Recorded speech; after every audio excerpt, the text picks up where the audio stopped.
but subsidies will aid most in Wisconsin.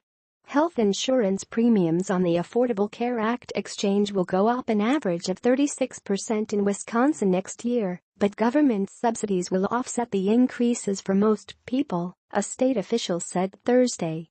A major reason for the stiff hikes is that President Donald Trump's administration hasn't said if it will continue certain payments to insurers, said J.P. Wieske, Deputy Commissioner of Insurance.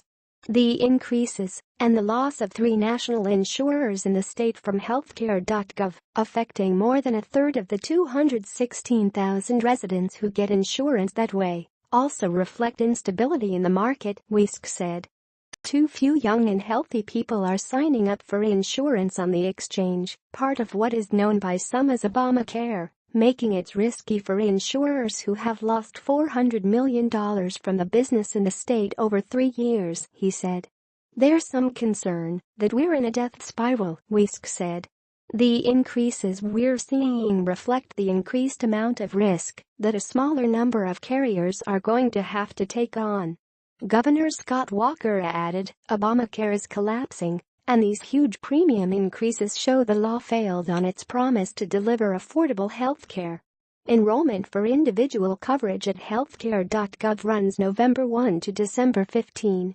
The vast majority of people get insurance instead through their employer or the government programs Medicaid or Medicare.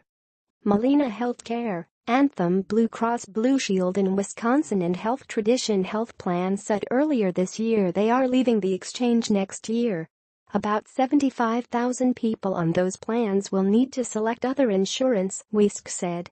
To help stabilize the market, Wisconsin will consider seeking a waiver in 2019 to let the state set up its own system under the federal healthcare law, he said. Minnesota has done that, and Iowa is requesting permission.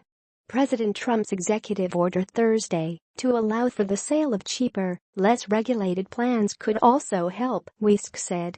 We're hopeful over the longer haul that some of these pieces will have a positive impact on consumers' ability to buy health insurance, he said. Premiums next year will increase an average of 40% for so-called silver plans on the exchange in the state. About 90% of people with the coverage get subsidies that will also go up accordingly, so they won't be directly impacted, Wieske said. Rates for bronze plans, which offer less coverage, will go up 21%. The cost for gold plans, which offer more coverage, will go up 19%. People buying those plans will have to pay more. Trump has threatened to end payments to insurance companies to help cover low-income people, though the payments have continued. Wisconsin, like some other states, told insurance companies to assume the payments associated with silver plans won't be provided next year. That contributed significantly to their large rate increases for silver plans, Wieske said. If the payments continue, insurers could be required to lower rates in 2019, he said. The Insurance Commissioner's Office provided rates by county for 2018 for a 21-year-old buying the lowest cost silver plan. That rate will go up about 51% next year statewide. In Dane County, it will increase 61%, with an average monthly premium of $353, up from $220 this year. Dean Health Plan, Group Cooperative of South Central Wisconsin and Unity Health Insurance, which has started using the name Quartz, sell plans on the exchange in Dane County.